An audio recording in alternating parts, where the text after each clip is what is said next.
We have all heard that masturbating is completely normal. But to what extent? How many times a day can you do it without being considered addicted? What if you can't stop? Let's answer these questions and explore why you should reconsider this act, which seems normal but hides a trap for your life. Before we begin, I apologize for the exaggerated cover, but I needed to draw your attention to this 21st century issue that weakens and harms young people and adults, leaving us without willpower. In this video, you will understand what happens to our brain, scientifically and philosophically, and what Stoicism has to teach us about this vice. Also remember to subscribe to our channel and activate the bell so you don't miss anything. History of masturbation. Current medicine is quite clear in stating that masturbation is completely normal, not only in humans, but also evidenced in dogs and other mammals. But this view of normal masturbation was not always so. In the past, masturbating was thought to be immoral, especially in men because unproductive. Seed production prevented people from reproducing. In the case of women, it was believed that masturbation could distance them from men by finding pleasure on their own and without assistance. This moral burden was added to the physical burden, stating that masturbation caused diseases, so it was not advisable to practice it at all. But let's return to the present. What do we know about masturbation, especially for men suffering from insomnia? What is known is that it induces sleep.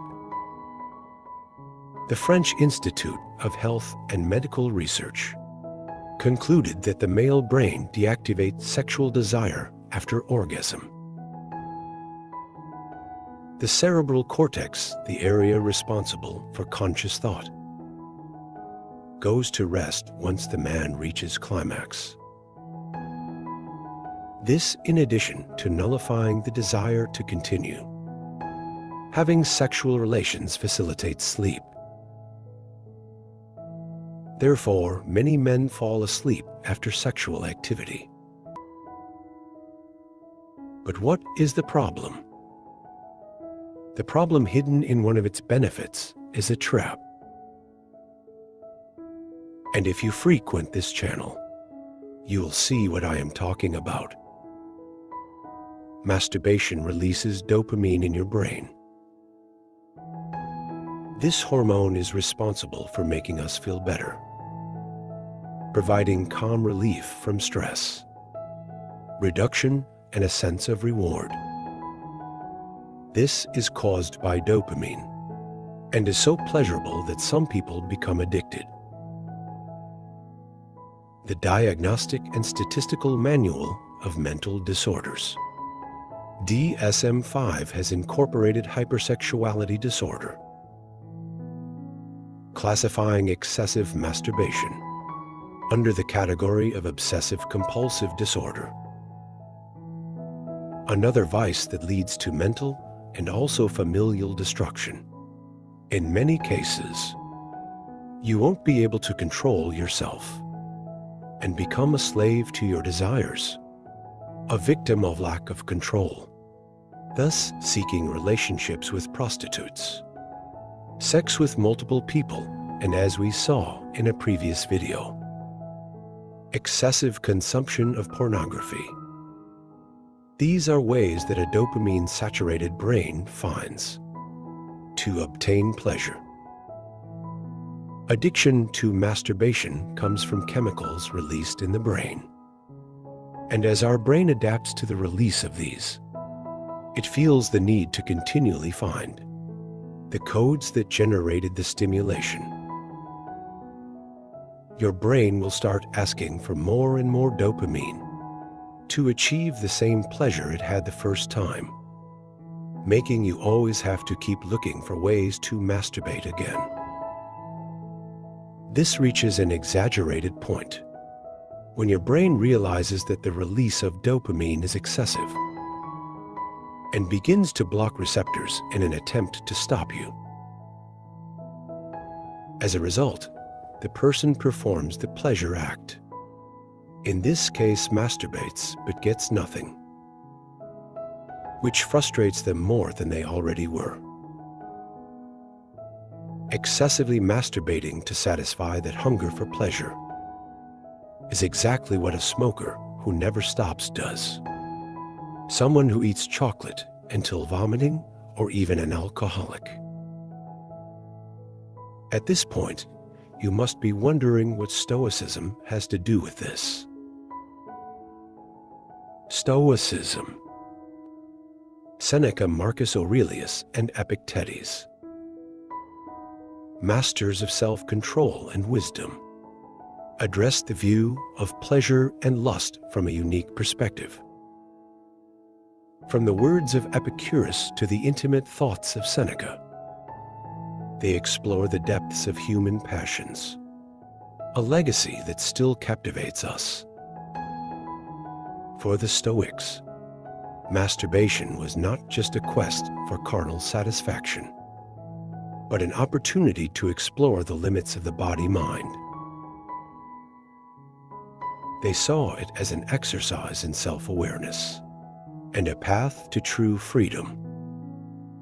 In their philosophy, mastery over worldly passions and pleasures was a conquest that elevated the human spirit. Epicurus asserted that it is not nights of pleasure, but self-control that distinguishes a good man in this context. The ability to enjoy pleasure while understanding containing it makes a difference in someone who has reached a higher level of self-awareness. Instead of being slaves to our desires, we must be their masters. Seneca reminds us with his philosophical perspective that Stoic reflection on masturbation is not simply about repression, but deep understanding and self-mastery. This translates into the ability to direct our emotions toward a journey of conscious self-exploration. It resides not only in momentary satisfaction, but in understanding, accepting, and embracing our deepest inclinations. From the historic perspective, every action has consequences not only for us, but also for the natural order of the universe. When we succumb to our most intense desires, as in the case of uncontrolled masturbation, we lose that harmonious connection with nature, highly valued by the Stoics. We become prisoners of our desires, drifting away from true inner serenity. Consequences. Compulsive masturbation can trigger an emotional whirlwind within us, where guilt, shame, and dissatisfaction become constant companions. The Stoics teach us to control our intense emotions through introspection and self-regulation. By consciously facing our emotions, we learn to manage them healthily and constructively. However, the Stoics encourage us to find inner peace within ourselves. True satisfaction lies in our self-mastery and our ability to find joy in what is simple and virtuous. Allow me to share a personal inspirational story.